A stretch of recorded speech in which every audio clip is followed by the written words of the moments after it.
الرحمن الرجیم بسم اللہ الرحمن الرحیم ولو انہم آمنوا، اور اگر وہ ایمان لے آتے، واتقوا، اور ڈرتے تقوی کرتے، لمثوبۃ، تو البتہ ثواب، من عند اللہ، اللہ کے پاس سے، خیرٌ، بہتر ہوتا، لو کانوا یعلمون، اگر وہ جانتے۔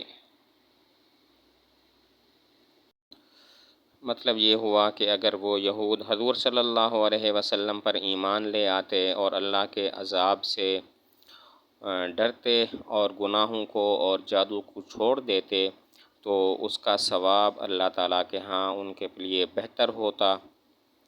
اگر وہ ایمان لے آتے حضور صلی اللہ علیہ وسلم پر، اگر یہود ایمان لے آتے اور اللہ کے عذاب سے اور معاصی سے اور سحر وغیرہ کو چھوڑ دیتے اور ڈرتے، تو اللہ تعالیٰ کے ہاں ان کے لیے ثواب بہتر ہوتا۔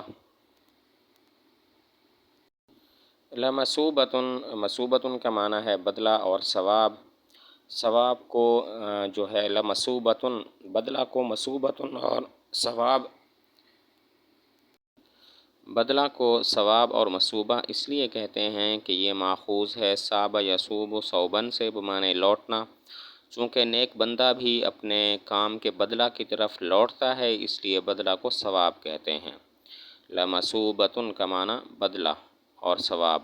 بدلے کو ثواب اس لیے کہتے ہیں کہ یہ ماخوذ ہے صاب یصوب صوباً سے، بمعنی لوٹنا۔ چونکہ نیک بندہ بھی اپنے کام کے بدلہ کی طرف رجوع کرتا ہے، اس لیے اس کو ثواب کہتے ہیں۔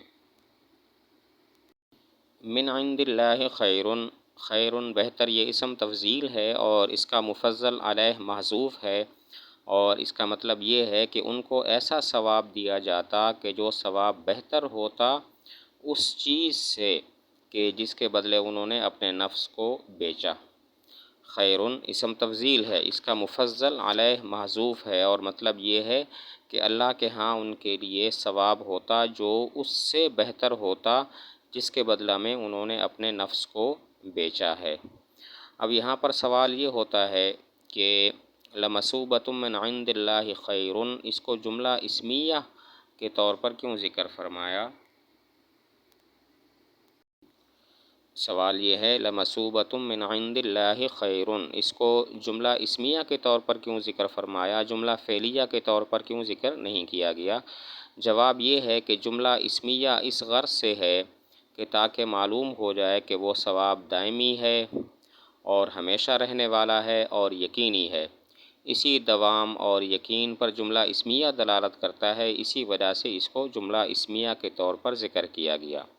جواب یہ ہے کہ جملہ اسمیہ ذکر کیا گیا تاکہ معلوم ہو جائے کہ وہ ثواب دائمی ہوگا اور یقینی ہوگا۔ اسی دوام اور یقین پر دلالت جملہ اسمیہ کرتا ہے، اسی وجہ سے لمثوبۃ من عند اللہ خیرٌ جملہ اسمیہ کے طور پر ذکر کیا گیا۔ دوسرا سوال یہ ہوتا ہے کہ آپ نے کہا خیرٌ اسم تفضیل ہے اور مفضل علیہ محذوف ہے، تو مفضل علیہ کو حذف کیوں کیا گیا، اس کو ذکر کیوں نہیں کیا گیا؟ سوال ہوتا ہے خیرٌ اسم تفضیل ہے اور اس کا مفضل علیہ محذوف ہے، تو مفضل علیہ کو ذکر کیوں نہیں کیا گیا، اس کو حذف کیوں کیا گیا؟ جواب یہ ہے تاکہ تنبیہ ہو جائے کہ جو مفضل ہے وہ اس بات سے کہیں عالی ہے، بلند ہے کہ اس کو مفضل علیہ سے کوئی مناسبت ہو، اسی وجہ سے مفضل علیہ کو حذف کر دیا گیا۔ جواب یہ ہے کہ جو مفضل ہے یعنی ثواب، وہ اس بات سے بہت بلند ہے کہ اسے کسی مفضل علیہ سے کوئی مناسبت ہو، اسی وجہ سے مفضل علیہ کو حذف کر دیا گیا۔ باقی یہ ساری تفصیل اس وقت ہے کہ جب لو شرطیہ ہو اور لمثوبۃ اس کا جواب ہو، لیکن بعض مفسرین فرماتے ہیں کہ لو تمنی کے لیے ہے، یہ شرط کے لیے نہیں ہے، اور لمثوبۃ یہ کلام مستقل ہے۔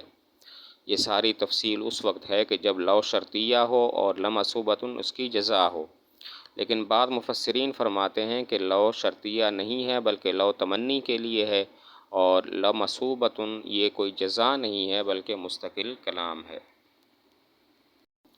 لو کانوا یعلمون، اگر وہ جانتے، یہ بھی شرط ہے اور اس کی جزا محذوف ہے، یعنی لآمنوا، لو کانوا یعلمون لآمنوا، اگر وہ جانتے تو ایمان لے آتے، لو کانوا یعلمون، اگر وہ جانتے، یہ شرط ہے اور اس کی جزا محذوف ہے، لآمنوا، یعنی لو کانوا یعلمون لآمنوا، اگر وہ جانتے تو ایمان لے آتے۔ یا ایہا الذین آمنوا، اے ایمان والو، لا تقولوا، نہ کہو راعنا راعنا، وقولوا اور کہو انظرنا انظرنا، واسمعوا اور سنتے رہو، وللکافرین اور کفار کے لیے ہے عذاب علیم، دردناک عذاب۔ اس آیت کا شان نزول یہ ہے کہ یہود حضور صلی اللہ علیہ وسلم کے پاس آتے تو یوں کہتے راعنا، اور یہ وہ بری نیت سے کہتے تھے۔ باقی ان کا کیا مقصد ہوتا تھا، مختلف اقوال ہیں۔ نمبر ایک، یہ ایک قسم کی گالی تھی، اور نمبر دو، اس کا معنی تھا استمع لا سمعتا، سنو خدا کرے تو نہ سنے، معاذ اللہ۔ اور بعض کہتے ہیں کہ اس کا معنی ہے احمق۔ تو مسلمانوں نے دیکھا دیکھی بھی حضور صلی اللہ علیہ وسلم کو یہ کلمہ کہنا شروع کر دیا، راعنا۔ اور مسلمانوں کی نیت اس کلمہ سے یہ ہوتی تھی کہ ہماری رعایت کیجیے اور ٹھہر ٹھہر پر کلام کیجیے تاکہ ہم اچھی طرح سے سن لیں۔ تو اس پر یہ آیت نازل ہوئی کہ جب تم حضور صلی اللہ علیہ وسلم کے پاس جاؤ تو یوں نہ کہو راعنا، بلکہ یوں کہو انظرنا۔ آیات کا شان نزول یہ ہے کہ یہود حضور صلی اللہ علیہ وسلم کی خدمت میں کبھی آتے تو کہتے راعنا، اور ان کی نیت اس کلمہ سے بری ہوتی تھی۔ تو وہ کیا نیت ہوتی تھی، مختلف اقوال ہیں۔ بعض کہتے ہیں کہ یہ ایک قسم کی گالی تھی ان کی زبان میں، اور بعض کہتے ہیں اس کا معنی ہوتا تھا استمع لا سمیتا، سنو خدا کرے تو نہ سنے، اور بعض کہتے ہیں کہ اس کا معنی رعونت والا ہوتا تھا اور احمق والا ہوتا تھا۔ تو مسلمانوں نے جب دیکھا تو انہوں نے بھی دیکھا دیکھی حضور صلی اللہ علیہ وسلم کو اسی کلمہ سے خطاب کرنا شروع کر دیا اور کہنے لگے راعنا۔ اللہ تعالیٰ نے یہ آیت نازل فرمائی، یا ایھا الذین آمنوا لا تقولوا راعنا، تم راعنا نہ کہا کرو۔ مسلمانوں نے تو اچھی نیت سے یہ کلمہ کہنا شروع کر دیا، اور ان کا مطلب ہوتا تھا راعنا، ہماری رعایت کیجیے اور کلام کو ٹھہر ٹھہر کر ہمارے سامنے کیجیے تاکہ ہم اچھی طرح سے سن لیں۔ تو اللہ تعالیٰ نے یہ آیت نازل فرمائی کہ اے مسلمانوں، تم راعنا نہ کہا کرو، بلکہ یوں کہا کرو انظرنا۔ باقی انظرنا کا کیا مطلب ہے، دو قول ہیں۔ نمبر ایک، ہماری طرف نظر شفقت فرمائیے، اور نمبر دو، ہمارا انتظار فرمائیے اور توقف کیجیے، ٹھہر کر کلام کیجیے تاکہ ہم آپ کی بات کو اچھی طرح سے سمجھ لیں۔ انظرنا کا کیا مطلب ہے، دو قول ہیں۔ نمبر ایک، ہماری طرف نظر شفقت فرمائیے، اور نمبر دو، ہمارا انتظار فرمائیے، تھوڑا توقف کیجیے تاکہ ہم آپ کا کلام اچھی طرح سے سن لیں۔ واسمعوا، اس کے بھی دو مطلب لکھے گئے ہیں۔ نمبر ایک، تم کو جو حکم دیا جاتا ہے اس کو سنو اور اس کی اطاعت کرو، اور نمبر دو، حضور صلی اللہ علیہ وسلم کا کلام اچھی طرح سے سن لیا کرو تاکہ دوسری مرتبہ پوچھنے کی ضرورت پیش نہ آئے۔ واسمعوا دو مطلب ہیں۔ نمبر ایک، جو حکم تم کو دیا جاتا ہے اس کو سنو اور اس کی اطاعت کرو، اور نمبر دو، مجمع میں حضور صلی اللہ علیہ وسلم جو بات ارشاد فرمائیں اس کو اچھی طرح سے سن لیا کرو تاکہ دوسری مرتبہ پوچھنے کی نوبت نہ آئے۔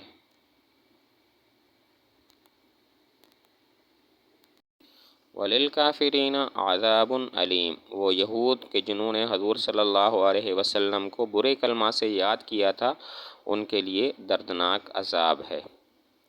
وہ لوگ جنہوں نے حضور صلی اللہ علیہ وسلم کو برے کلمہ سے یاد کیا تھا، لِلْكَافِرِينَ عَذَابٌ عَلِيمٌ، ان کے لیے دردناک عذاب ہے۔